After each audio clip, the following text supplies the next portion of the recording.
Bonjour, c'est Clara Garnier-Amouroux pour Code Source, le podcast d'actualité du Parisien.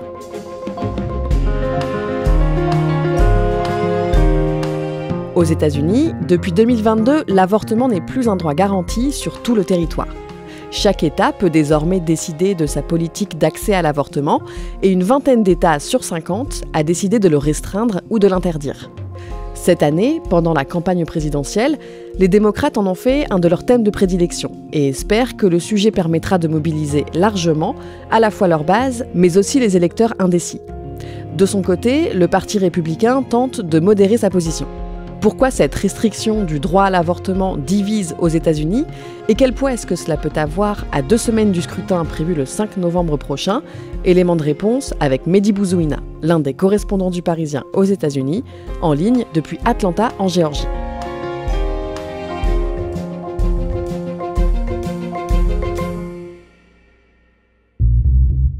Mehdi Bouzouina, pour comprendre pourquoi l'avortement s'est imposé comme un des principaux thèmes de la présidentielle américaine, il faut revenir à l'année 2022 et à la décision de la Cour suprême, la plus haute juridiction des États-Unis, de remettre en cause le droit d'avorter dans tout le pays.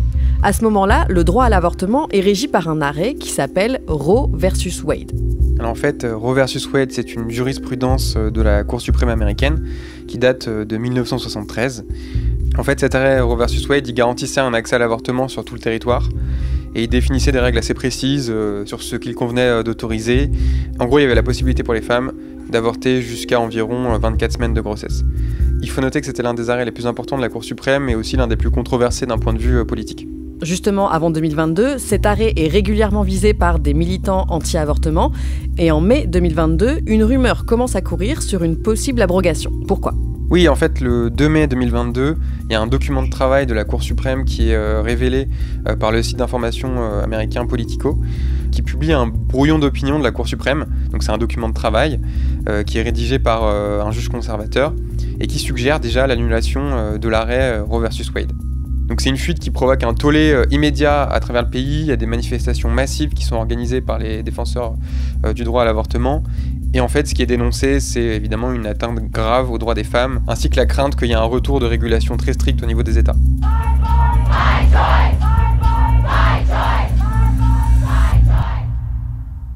Mehdi Bouzouina, il faut rappeler qu'en 2022, il y a une majorité conservatrice à la Cour suprême. Oui, la Cour suprême des États-Unis, elle est devenue majoritairement conservatrice, en grande partie grâce aux nominations faites durant le mandat de Donald Trump.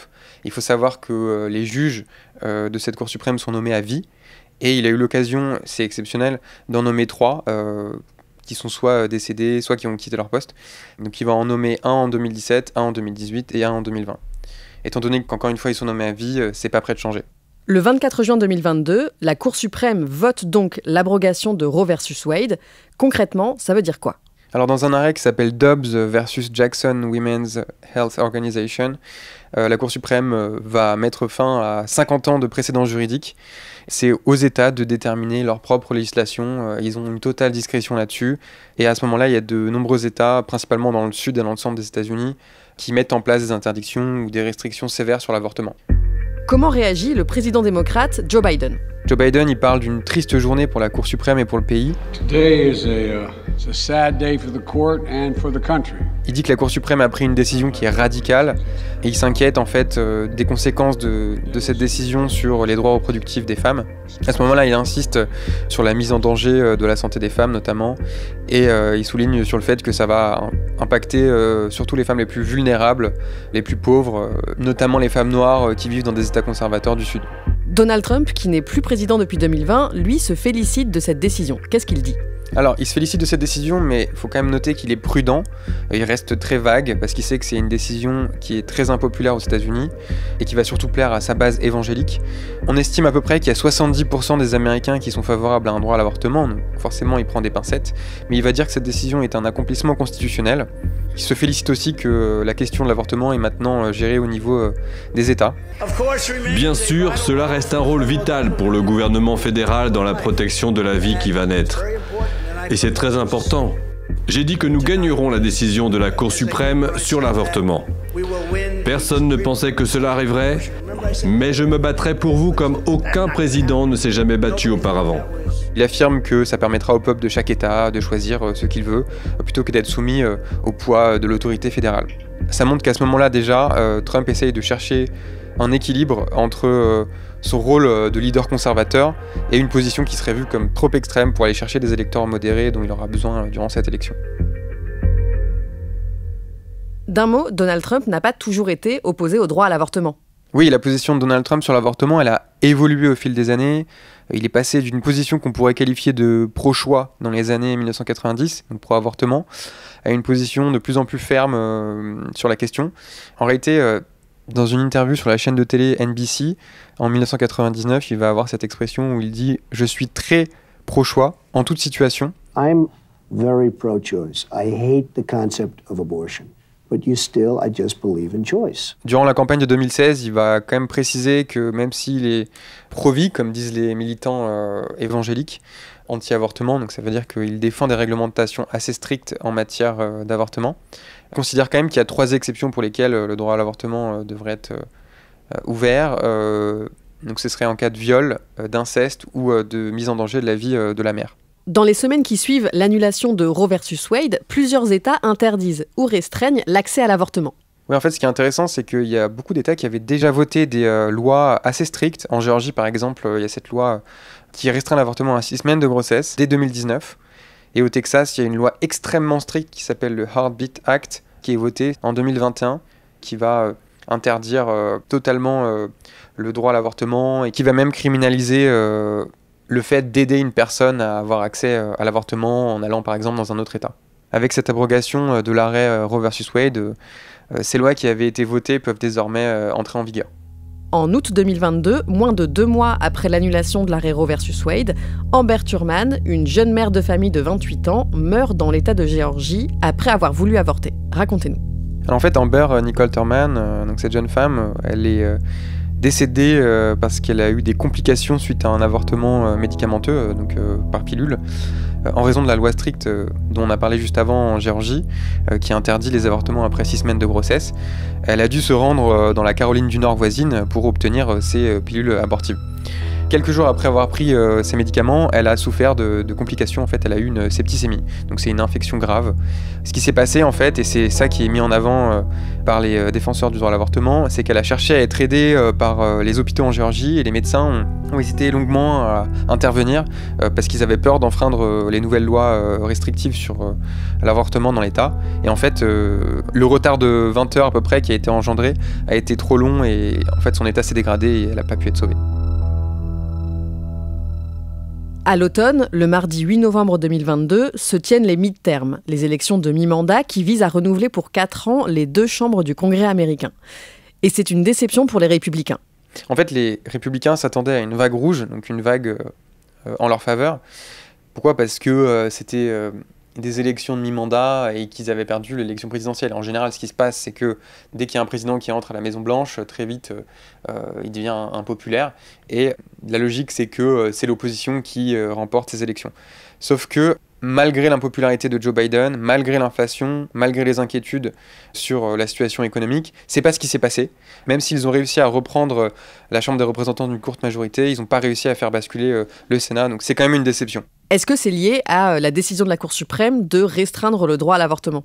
Alors, c'est très difficile de pouvoir le dire avec certitude, mais ce qui est sûr, c'est que ça a provoqué une réaction assez forte des électeurs modérés et progressistes qui sont en faveur du droit à l'avortement. Et par conséquent, les femmes, les jeunes se sont fortement mobilisés, sont allés aux urnes pour justement s'opposer aux candidats républicains. En fait, ils ont tenu les républicains responsables de ce changement de cap de la Cour suprême. On fait un saut dans le temps. Le lundi 24 avril 2023, le président démocrate Joe Biden se déclare candidat à sa réélection. Et quelques heures plus tard, c'est sa vice-présidente, Kamala Harris, qui fait un discours et elle parle du droit des femmes à disposer de leur corps librement. Mehdi Bouzouina, il faut dire que Kamala Harris est engagée sur le sujet de l'accès à l'avortement depuis plusieurs années. Est-ce que vous pouvez nous rappeler ça ? Oui, en fait, ce qu'il faut noter, et c'est intéressant, c'est que Kamala Harris, en tant que vice-présidente des États-Unis, elle a été une fervente défenseur du droit à l'avortement. Et elle a joué un rôle actif dans la lutte pour les droits reproductifs, surtout depuis l'annulation de l'arrêt Roe versus Wade en 2022. C'est pas quelque chose de nouveau, hein. En tant que sénatrice de Californie, par le passé, elle avait soutenu des lois qui visaient à protéger l'accès à l'avortement dans son État et à garantir aussi les soins de santé reproductifs. Kamala Harris, elle a souvent décrit l'avortement comme une question de droit civique, c'est assez important de le noter, en affirmant que les femmes aussi avaient le droit de prendre des décisions concernant leur propre corps, sans l'ingérence de l'État. Dès le début de la campagne de Joe Biden, le camp démocrate commence aussi à diffuser des spots télévisés avec des témoignages de femmes qui vivent dans des États où l'avortement est désormais interdit. Oui, ces clips sont à peu près toujours faits pareil, c'est-à-dire que ça va être un témoignage face caméra d'une femme qui a vécu une situation terrible. Et elle va raconter son expérience dans cet état, elle va raconter l'impression qu'elle a eue de faire face à une bureaucratie qui ne faisait pas d'exception. Et elle va raconter en fait les conséquences que ça a eu sur sa vie. Et souvent, elles sont passées pas loin de la mort. Je suis gynécologue, originaire du Texas, et mère de 3 magnifiques enfants.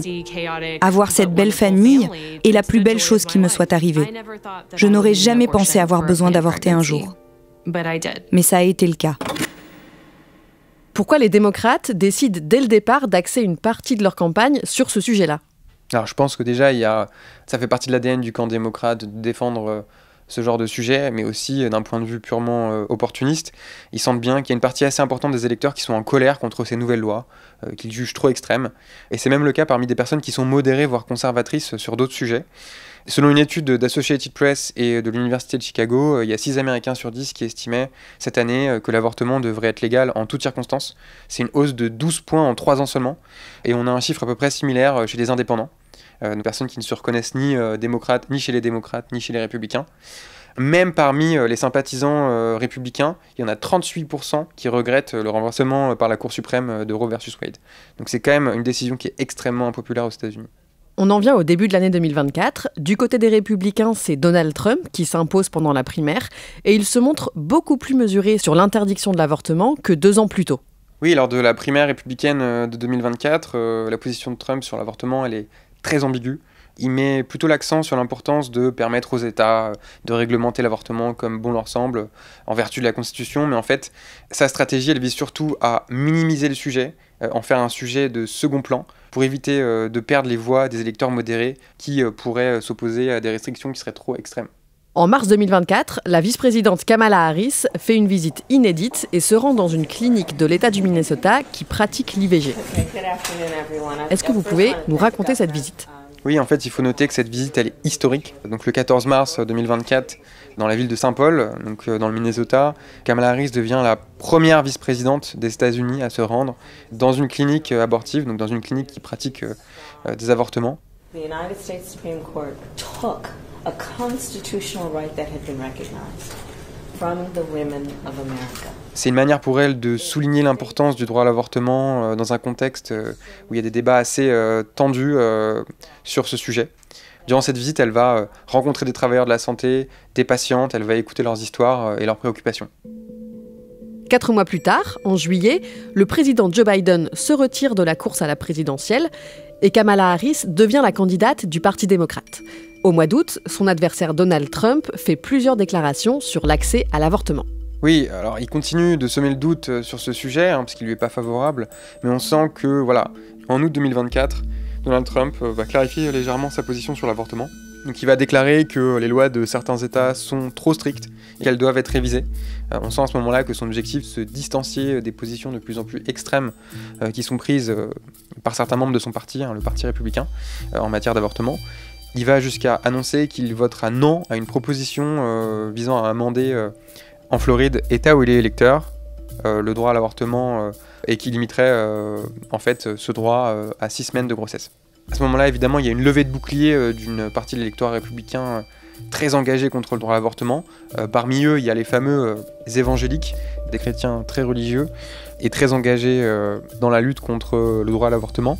Ce sont des électeurs qui sont précieux pour Donald Trump parce qu'ils forment sa base. Ce sont des gens qui vont massivement aux urnes pour le soutenir. Et en fait, à ce moment-là, il menace de le lâcher. Donc évidemment, Trump est obligé de ménager la chèvre et le chou. Et en fait, il rétropédale et il dit qu'il ne votera pas contre cette proposition en Floride. Les démocrates continuent de se mobiliser sur le sujet.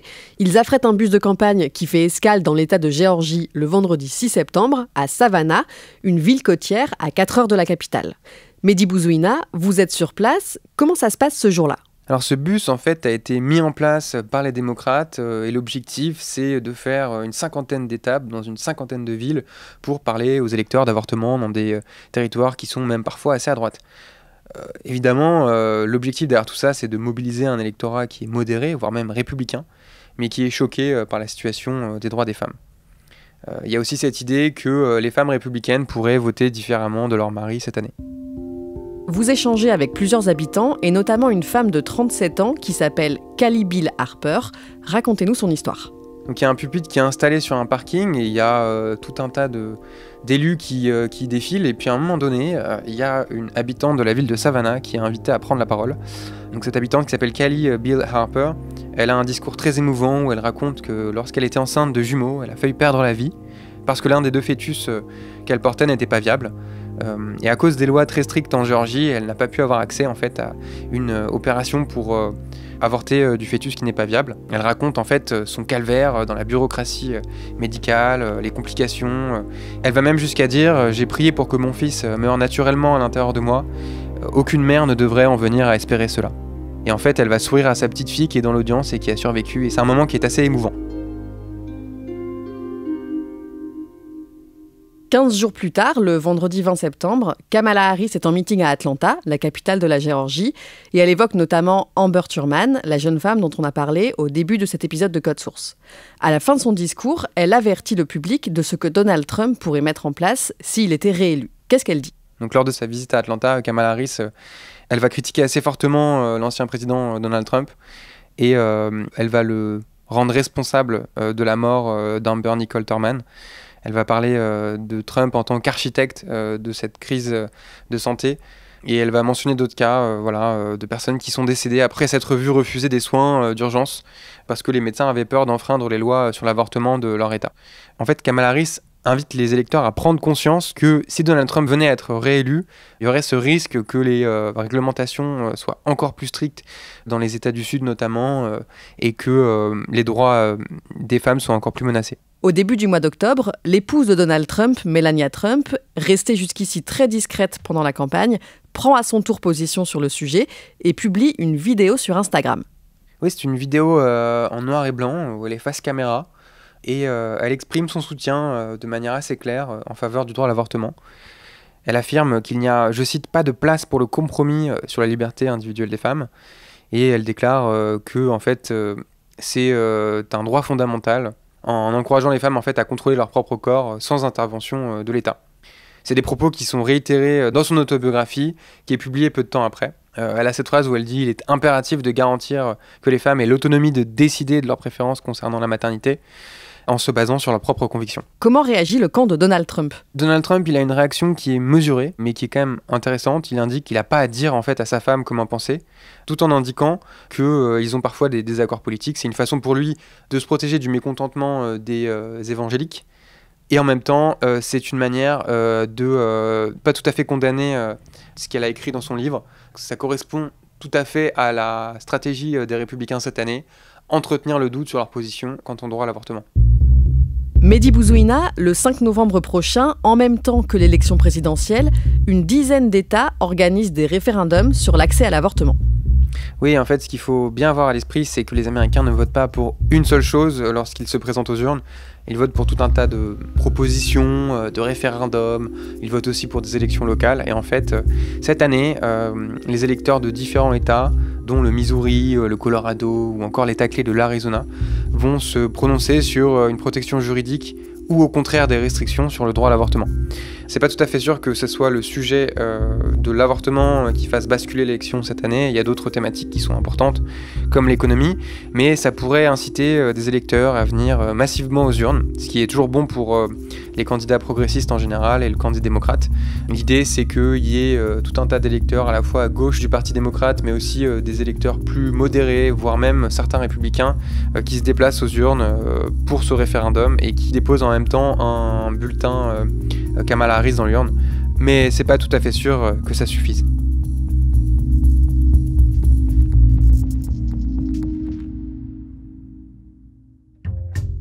Merci à Mehdi Bouzouina.